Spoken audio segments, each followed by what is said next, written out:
In Our Voices is made possible in part by the Illinois Holocaust Museum and Education Center, taking a stand for humanity by remembering the past and committing to the future.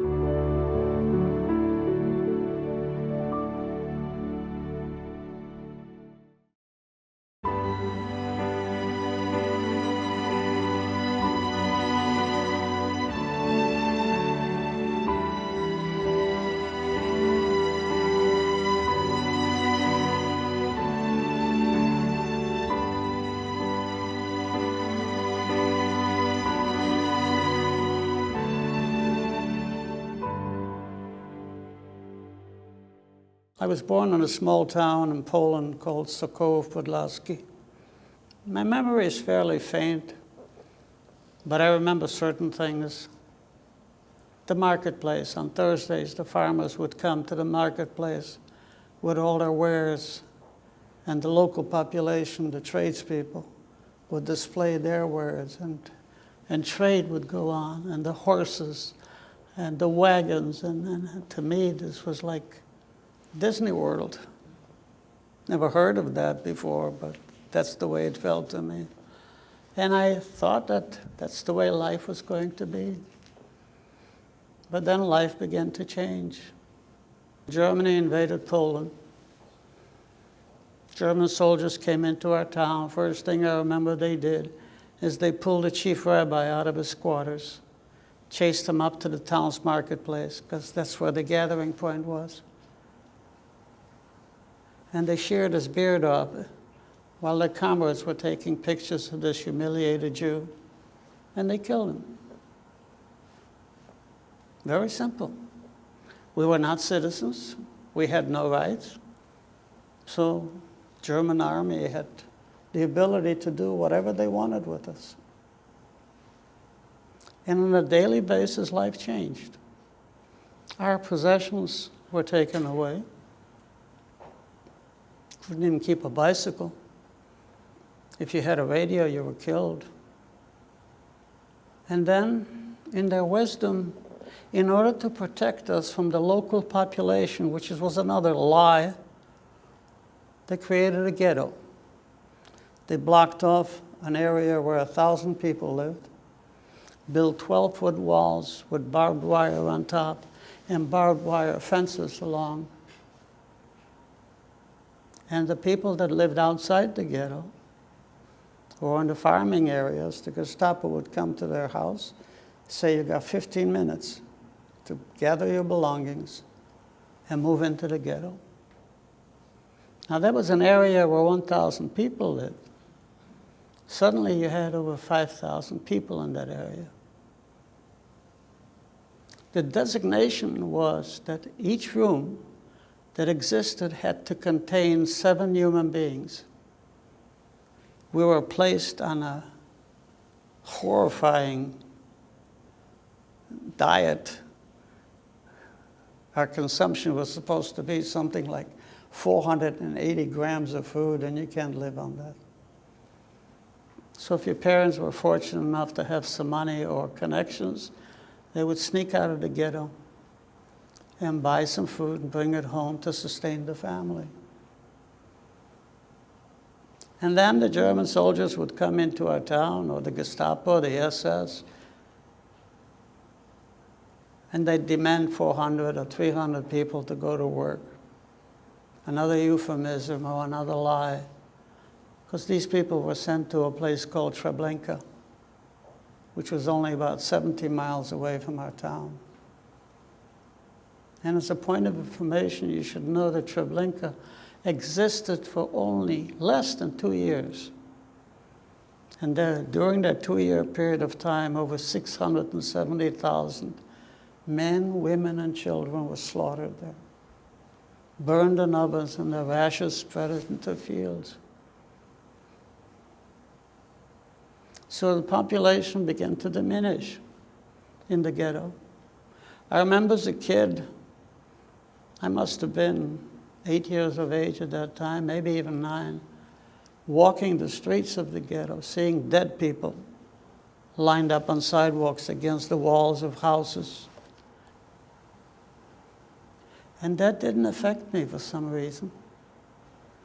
But then, seeing little children in the same conditions with their eyes popped out on sidewalks, dead and dying, and that stuck in me. Stuck in my craw, it still is.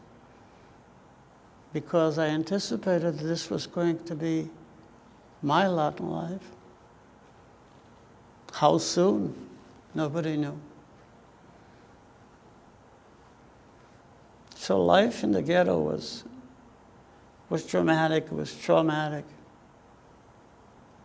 And then the finality to us came in September, the end of September 1942, on a high holiday, Yom Kippur, or Day of Atonement. The ghetto was surrounded by Gestapo, Ukrainian soldiers, and local police. And the final killing started. I remember my mother waking me up, told me to get dressed in a hurry, because we had a hiding place on the second floor of our building, and pushing me up the stairs as men, women with their children in their arms, running up the stairs to get into that hiding place. And I'm scared. I'm scared as to what was going to happen to us. I was always afraid of the pain that came with dying. And finally, when we all got into that hiding place, it was a secret room. A cover was placed upon the opening. And I remember going to the window that was painted green, but there were scratches in there, so you could see what was going on the outside. And the Gestapo and the soldiers running around looking for Jews. Anyone that was found was either beaten, shot to death. And I wish I had the words to describe to you the fear that I felt as a kid. There are no words to describe it. Shaking, scared. Didn't want to die, wanted to live so desperately. Praying to God to let me live. But then also, why would God let me live? What's so special or what's so different about me? And in this hiding place, as we're sitting there, my dad, my mother, and my little sister Sarah, my baby sister Sarah has been breaking my heart for all my life.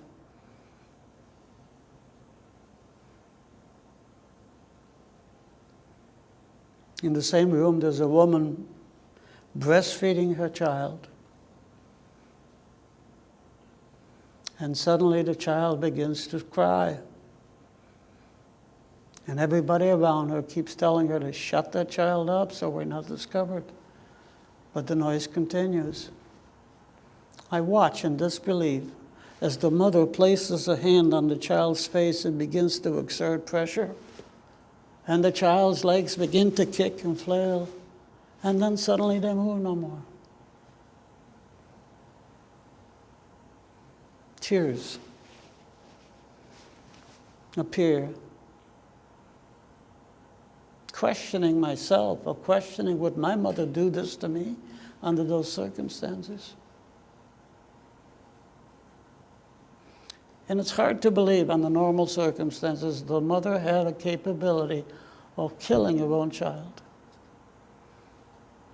But I ask you to remember the conditions. When people are being killed, they'll do all kinds of things. They'll do almost everything and anything to try to survive for another hour or another day. That, my dear friends, was reality. And then suddenly there are noise and footsteps on top of a hiding place, and the opening to a hiding place is ripped away. Shots are being fired into a hiding place. And suddenly there are dead people laying all over the floor with blood all over. And I realized the blood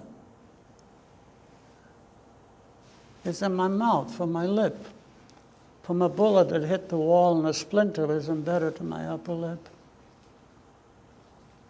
and the screams of "Raus, Raus, out!" And my father has little Sarah in his arms. My mother was pulled out of line, not knowing what was going to happen to her, and I'm behind him. His bag shields me from the blows of the Ukrainian guards. And we're chased out from our hiding place into the street and lined up against the wall. And ultimately, we're chased up the hill. Some people are chased up to our potato field that existed behind our house. They're shot and they're dumped into a big hole. While others, including my dad and I and little Sarah, are chased up to the marketplace of the town. And we're made to sit in rows on the cobblestones, one line of people behind the other, and guards walking around us, beating people if they're not lined up right. And my will to live was so great. I was crying and I asked my dad, "What should I do? What should I do?" And he said, "Run." Remember the words that he used. Yiddish. Life, Arala, life.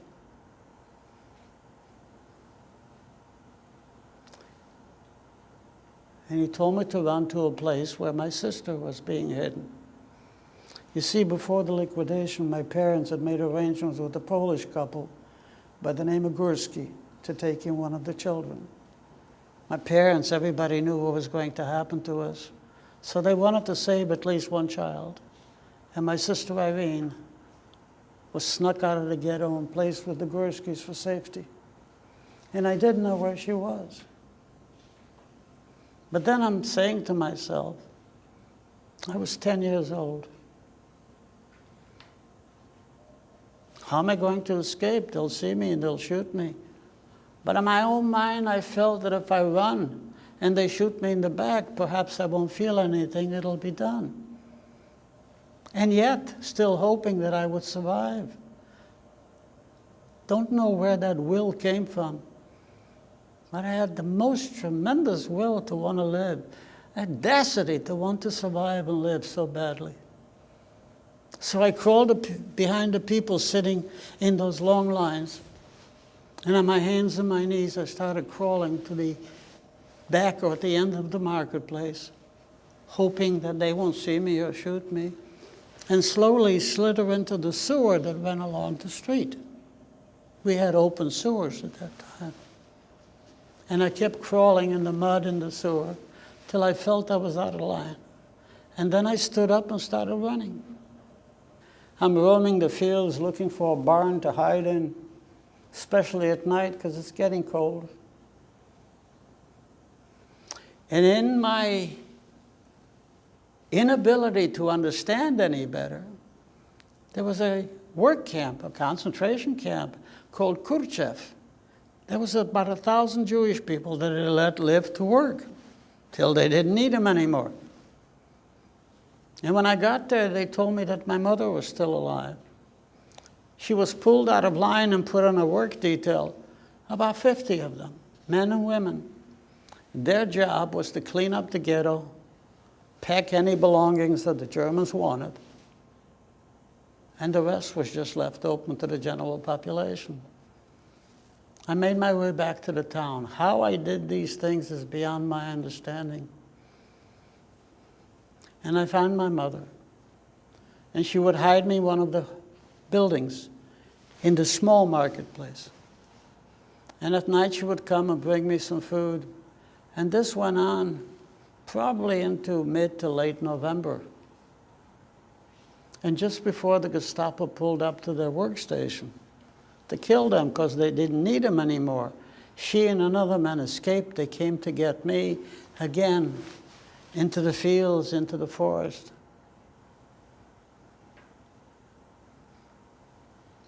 And our existence